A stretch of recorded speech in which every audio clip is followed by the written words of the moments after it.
la distinction entre la fonction et l'homme, les limites de l'obéissance. L'équilibre des institutions repose souvent sur une compréhension stricte des limites de leur autorité.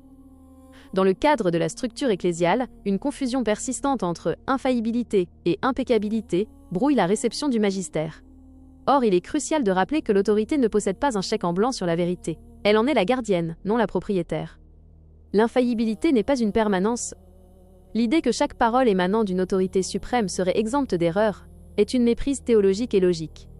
L'infaillibilité est un outil de dernier recours, strictement encadré par des conditions définies, notamment depuis 1870.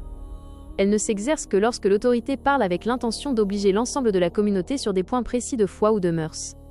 En dehors de ce cadre ex cathedra, le détenteur de la charge reste un homme, sujet à l'erreur, au péché, et même à la contradiction.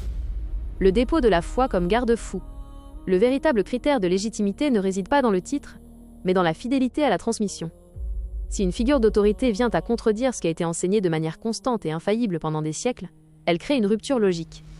On ne peut pas affirmer simultanément qu'un cercle est rond et qu'il peut devenir carré au nom d'une nouvelle ère.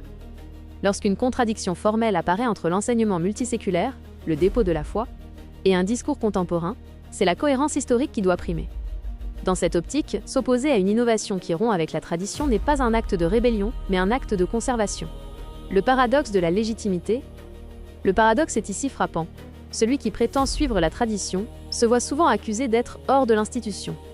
Pourtant, si l'institution se définit par son message constant, celui qui change le message s'en exclut de fait, même s'il en occupe encore les structures matérielles. L'histoire nous montre que le rôle d'un chef n'est pas d'inventer une vérité nouvelle, mais de protéger celle qu'il a reçue. Le besoin pour un dirigeant d'avoir un confesseur souligne sa faillibilité personnelle. En somme, la défense de la vérité est une protection pour l'institution elle-même.